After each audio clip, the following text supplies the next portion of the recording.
Alors que des incertitudes croissantes apparaissent avec la pandémie, les conflits géopolitiques et l'inflation mondiale, le rapport du Forum sur les perspectives économiques indique que l'économie asiatique se redresse en 2022, mais que le taux de croissance pourrait être modeste. Selon le FMI, la croissance pondérée du PIB réel devrait être de 5,2 % cette année. Mais compte tenu du nombre croissant de facteurs négatifs, ce rapport indique que la croissance économique asiatique en 2022 devrait être inférieure aux prévisions du FMI. L'Asie est une force motrice importante pour la reprise de l'économie mondiale.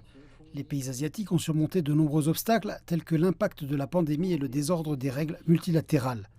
Avec fermeté, ces pays mettent en avant l'intégration économique régionale, cherchent à réaliser une coopération gagnant-gagnant et ils fournissent de nouvelles idées pour la mondialisation.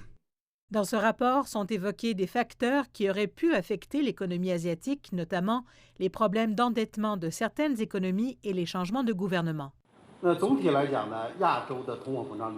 taux d'inflation en Asie est en hausse, tout comme dans certains pays développés. À l'heure actuelle, la politique monétaire est également confrontée à des choix difficiles. D'une part, si la dynamique de reprise est relativement forte, elle est partiellement fragile et la situation de chaque pays est différente. D'un autre côté, il y a l'inflation. Un autre rapport sur le développement durable indique que la pandémie et l'urgence climatique ont accéléré la demande de transition verte dans le monde. 25 pays asiatiques, sur un total de 47, ont pris l'engagement d'éliminer toute empreinte carbone à la fin de l'année 2021. Parmi eux, la Chine, qui s'engage à atteindre la neutralité carbone d'ici 2060. Le rapport indique qu'en 2020, le financement climatique en Asie représentait environ la moitié du total mondial parmi les plus importants de tous les domaines.